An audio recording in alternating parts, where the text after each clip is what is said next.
When I first saw the warriors marching toward our village, their faces dark with anger and their swords glinting in the sun, I knew something terrible was about to happen.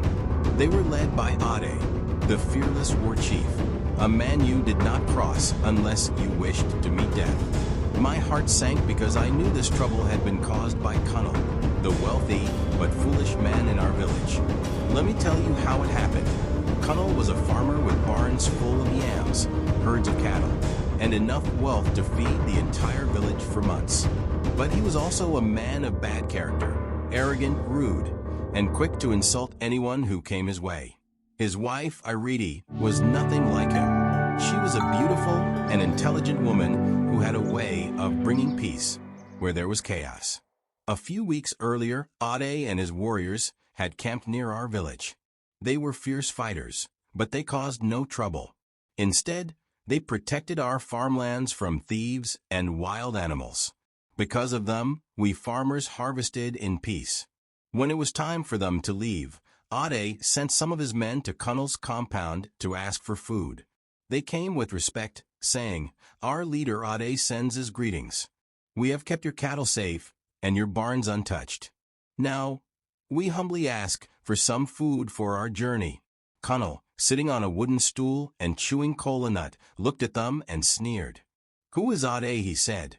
"Do I owe him anything? Tell him to go and find his own food. I will not waste my yams and meat on beggars."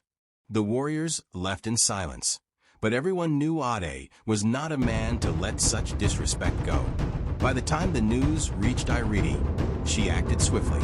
She called for me and a few others to help her pack baskets of pounded yam, pots of egusi soup, smoked fish, and calabashes of palm wine. She loaded everything onto donkeys and set off to meet Ade before his anger reached the village.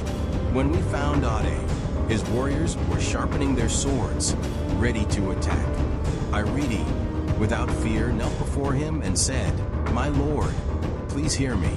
My husband is a foolish man, but we, his household, should not suffer for his lack of wisdom. Accept these gifts as a token of our gratitude for all you have done for us."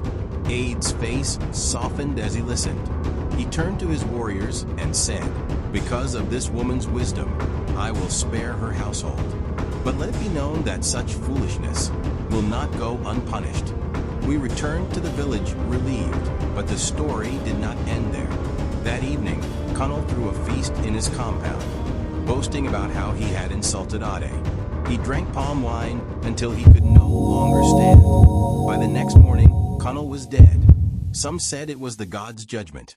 Others believed his own pride had killed him. Ireti mourned her husband, but she was a strong woman. She eventually found peace and became a leader in the village, known for her wisdom and kindness.